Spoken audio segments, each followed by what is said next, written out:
ఉమ్మడి అనంతపురం జిల్లా ఆకుతోటపల్లిలో food poison కలకలం రేపింది. 15 మంది అస్వస్థతకు గురయ్యారు. ఏకాదశి సందర్భంగా ఓ ఆలయంలో భజన కార్యక్రమంలో పాల్గొన్నారు. అనంతరం ఆలయంలో పాయసం సేవించారు. వెంటనే వాంతులు విరోచనాలతో బాధపడుతుండటంతో వారిని సమీప ఆసుపత్రికి తరలించి చికిత్స అందించారు. ప్రస్తుతం వారికి ఎలాంటి ప్రాణాపాయం లేదన్న డాక్టర్లు చెప్పడంతో అంతా ఊపిరి పీల్చుకున్నారు. బాధితులను ఆసుపత్రిలో పుట్టపర్తి ఎమ్మెల్యే పల్లె సింధూర పరామర్శించి ధైర్యం చెప్పారు.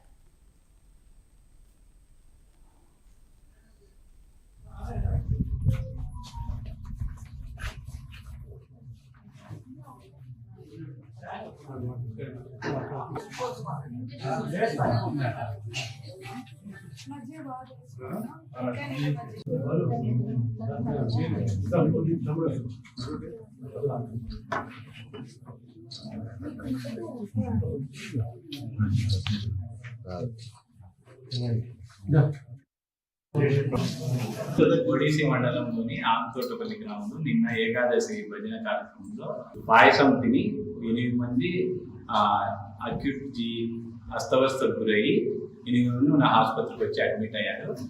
ఇప్పుడు మన మెడికల్ టీము ఆకుతోటపల్లికి పోయి హౌస్ టు హౌస్ సర్వే చేసి మరి ఎవరైనా ఇలాంటి రోగులు ఉంటే ఇలాంటి సమస్యల్లో బాధపడేవాడిని ఆసుపత్రికి తీసుకొని రావాలని మేము టీంని పంపించాము.